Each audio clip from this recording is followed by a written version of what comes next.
Welcome back to the channel, everyone. It's I, the Reluctant Gringo, back again with another review. This time we're going to look at the new FX series, Shogun. I've had the opportunity to watch the first 3 episodes of what is supposed to be a 10-episode limited series, and that will be my only negative criticism for the show, that it will actually come to an end. There's no way around it. Shogun is a masterpiece in every way. Based on a 1975 novel by James Clavell, Shogun takes place in the Sengoku period of feudal Japan in 1600, beginning of the 17th century. This television series adaptation is an example of smart, effective writing focused on character development and narrative cohesion. Yes, the series does stray from the source material in that the main protagonist, John Blackthorne, is not the only perspective you get in this series. The writers deftly weave 2 more viewpoints, with Blackthorne's breathing new life into the novel and avoiding any perceptions of racial connotations, which the book can have, especially the old trope of the white Western savior. Now, we still get a magnificent character in Blackthorne. He's played by Cosmo Jarvis.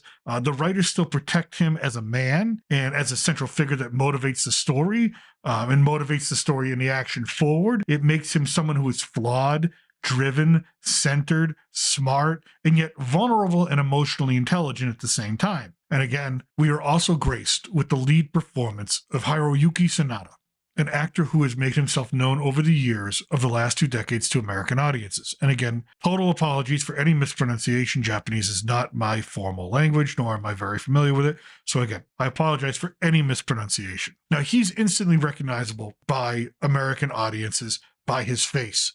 But never until now was he ever given the burden or the responsibility of carrying most of the weight of a dramatic series, as he is here playing feudal lord Yoshi Toranaga. He's a leader struggling to preserve his land and his life, as well as his entire family's life, against the other 4 feudal lords determined to eliminate him and therefore eliminate the one he is sworn to protect, a child who will one day become king or emperor and rule over them all. We were also given Ana Sawai as Toro Mariko, our 3rd perspective. Now, she is the translator for Blackthorne and Toranaga. She speaks Japanese and Portuguese.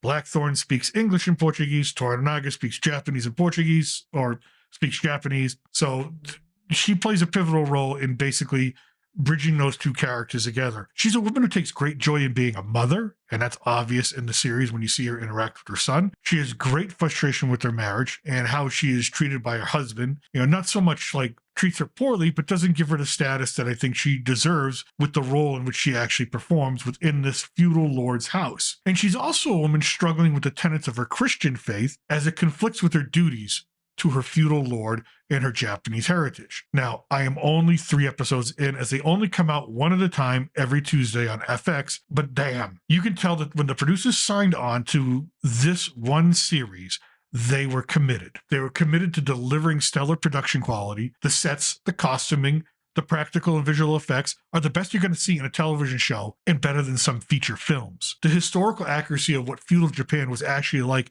is not muted here either. The producers and the rest of the cast and crew are obviously committed to portraying 17th century Japan in all of its glory and all of its brutality. In fact, you walk away from the first 2 episodes with an understanding that Japan was a culture of extremism. On the one hand, Japanese culture was extremely strict in terms of rules, protocol, hierarchy, structure, and you can see this in Shogun through the formal interactions of its characters, and you get that same sense when seeing the meticulous architecture used to recreate the city of Osaka. It is precision and brutality married together. You also get the ugly side of extreme Japan, the liberal use of execution as a punishment, torture, humiliation of one's prisoners, sexual fetish and perversion, the zealot-like adherence to a feudal lord, the inclination to do self-harm in the name of protecting your honor. At times, as a Westerner, it can be tough to watch. But what I thought about was this. This extremism lasted until 1945.